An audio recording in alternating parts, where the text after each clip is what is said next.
see you. You too. Thank you. You doing well? Good. Hey, good to see you again. You too. Thank you. We're having an interesting day, but come on over. You remember Jack? I heard from they just Formosa? called a vote. Good to see you again. Yeah, well, we just voted, so. Oh, you've already voted? Yeah, we already voted. All right. 16 to 10. Good to see you. We're proceeding. Thank you. Okay. Good to see you. You too. You remember Ashley? Of course. Ashley, good to see you. Regent What's your name, Hernandez. sir? No, Mike Hernandez. There you go. Good to see you. And County Judge Zeller. Governor, good to see you. Thank you Good to so see much. you again. You got it.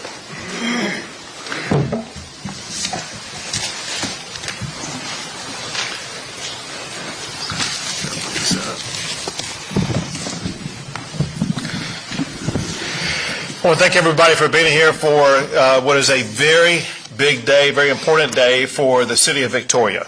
I want to thank Senator Coors, Representative Louderback. I want to thank so many of the what I call the stakeholders who are behind me. You got the mayor, the county judge. You have one of the Board of Regent members, Mike Hernandez, T. Michael O'Connor, Ashley Thomas, and the list goes on. People who have such a meaningful interest in the outcome of what happens in Victoria.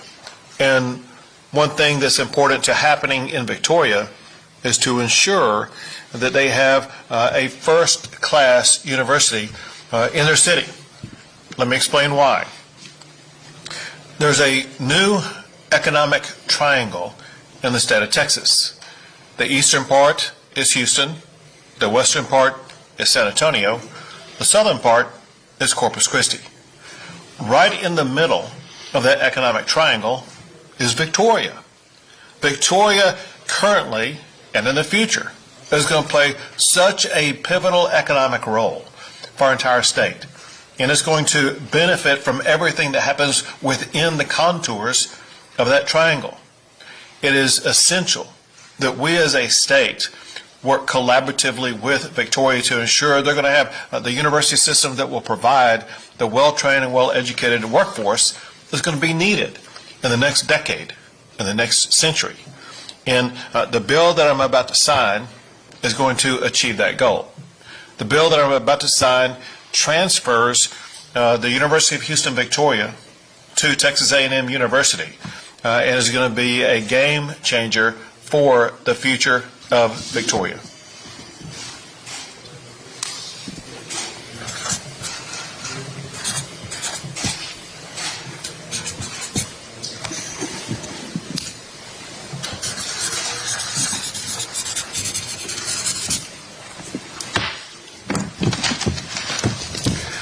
Texas A&M at Victoria is now law of the great state of Texas.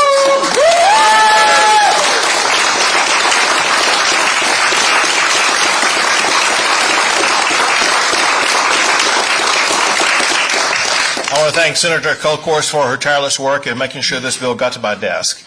I began talking with her about this early on, and she remained heavily engaged throughout the process. And then Chancellor Sharp said, this would not have gotten across the finish line without her tireless work. So, Senator, thank you very much, and let me turn Thank you so much, the mic Governor. over to you. Well, thank you, Governor, for your leadership in the great state of Texas. And I will say that not everybody gets a signing ceremony, and I'm so grateful for this signing ceremony because it is a very big, monumental effort to move a university from one system to the other. And so I'd be remiss in not thanking Chancellor Renu Couture for our many long talks. I don't know that she's here, but we had many long talks, and some of those very frank, and it started about a decade ago. And so I keep smiling, and sometimes these are kind of serious, but I'm smiling today because it's something I've worked on for a decade. It was my first goal when I became the senator for Victoria. And we had a pretty, I would say, lively conversation in your office with some of the leaders that are behind us. And what Governor Abbott did was he challenged us to prove that this was the right move, not only for the community, but for the economic viability of the state of Texas. He wanted to know how many students from that region we were leaking, if you will, going elsewhere. Could we pull those students into to Texas A&M Victoria? And we did all that research. I want to thank Ben Keating and so many of the others behind me who pulled together some statistics. And I've got to say this. Regent Hernandez, and you tell Chairman Albritton, and now Chancellor Hager, this is going to be one of the finest universities in the state of Texas, because if you look at the economy, as you said, what's going on in Corpus Christi, look at what we have with Formosa Plastics right here, with Jack Wu behind us. You look at what goes on at Dow Chemical and the SMRs, the nuclear reactors that we're creating down there. So we've got the petrochemical world, the oil and gas world, and then we have agriculture.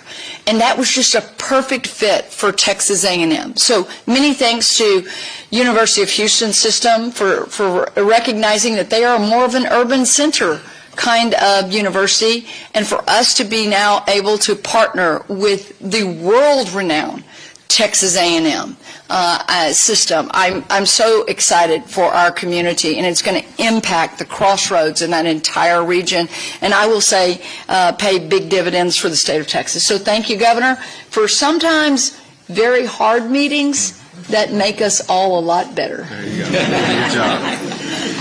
Now, go ahead. Representative Lauterbach. Governor, it's a tremendous day on bringing Texas A&M Victoria to the Texas Gulf Coast. The representation, the culture, the values, all of these things combined to be a tremendous boost to the Texas Gulf Coast in so many ways, from economics to the education, from higher standard for our kids, the type of kids we're raising in the Gulf Coast today. This is a tremendous opportunity. It truly is a monumental day to put this in place here, and I'm so proud to be a part of this, and was able to file the bill to help get this thing across. And so I appreciate Senator Colcourt's leadership on this. She carried the heavy load, did the heavy lifting on here, and has been so engaged for so many years on this effort.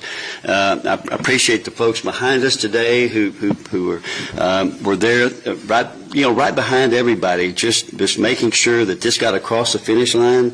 And it truly is an honor, and I so look forward to the Texas Gulf Coast growing in so many ways because of this. And it's just a tremendous honor to be involved in this. And thank you very much. Thank you, ma'am. Governor, could I add something? Please. Representative Lauterbach is a freshman, and y'all heard me say I worked on this bill for a decade. He was a great partner, and I put a lot of pressure on you. I said, don't screw this one up. I can tell you what my staff who's here today, your staff, working together, constant communication, you were a hard sell. And so were the Board of Regents. I want to thank my colleague, Paul Bentoncourt, who is here today as a fighting Texas Aggie and was very supportive of this. And I also have to thank Joan Huffman. In the end, we were able to secure $25 million for this campus so that we can start up all of those degrees that will meet the needs of that region, that growing region. And so a lot of collaboration from everyone. And as Senator Zaffarini said to me as I passed this bill in the Senate, she walked up to me, the Dean of the Senate, and she shook my hand and she said, wow, that's a really big deal. What you just did is a really big deal. And it went smoothly, and there was no fighting. Congratulations. So, thank you very much, and thank you, Representative Lauterbach. Of course. I might add this in closing. There is something very special about this particular university component to the Texas A&M system. This is the 12th university in the A&M system. The number 12 means a whole lot to the A&M system. So congratulations once again to Texas A&M Victoria and most importantly, to the future, the very bright future of the city of Victoria and Victoria County. Do we have media here? Should we call on them, see if they want to ask any questions? All right, go for it. Governor, on redistricting, you are. Ah, we go right there. Republicans almost have these maps to the finish line.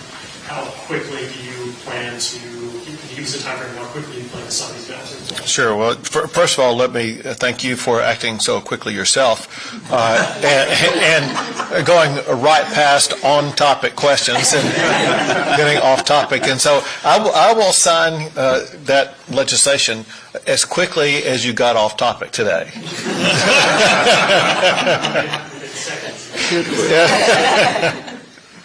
That's great. What's your reaction to California has now passed its map to put it on the ballot, which is 5 more Democratic seats, which essentially kind of wipes out the GOP gains in Texas with 5 more seats in Texas. What's your reaction to what California is doing? Well, first and foremost, California is a joke. Second, if you look at the polling numbers in California, 2/3 of the people of the state of California already do not support that, and that's before the advertising efforts that will come out that will really criticize Governor Newsom and what the Democrats are doing out there. So I think the probability of anything passing is very minimal. I think the legal challenges they're going to face will be far different than the legal challenges Texas will face. I know that the maps that we pass in the state of Texas are going to be fully constitutional. I know that they're going to be, and in order for California to draw the maps they want to draw, it is going to subject them to lawsuits that will have those maps overturned. I'll add this, however, and that is Republicans are not finished in the United States. I know that there are efforts underway as we speak right now where there will be more than 5 additional Republican seats added from these other states across the country. And so all that California is going to do is fall behind. And then let me add these 2 last points. And that is, one, if a new census truly is done and done this year, that's going to change the game dramatically. Because the fact of the matter is California is losing people right and left. Texas and Florida and other Republican states are gaining people right and left. Just a new census alone that would allow us to do another redistricting would mean that Texas would be gaining 1 or 2 congressional seats that will be lost by California. And then on top of that, even if there's not a new census done now, and we know that in the next decade census, California will be losing more seats, New York will be losing more seats, Illinois will be losing more seats, and Texas will be adding more seats. Texas is on a trajectory where we're going to continue to add far more seats that will be Republican seats, and the blue states will be shedding their congressional districts as well as their electoral college votes. Does anyone have an on-topic question? If not, two more questions.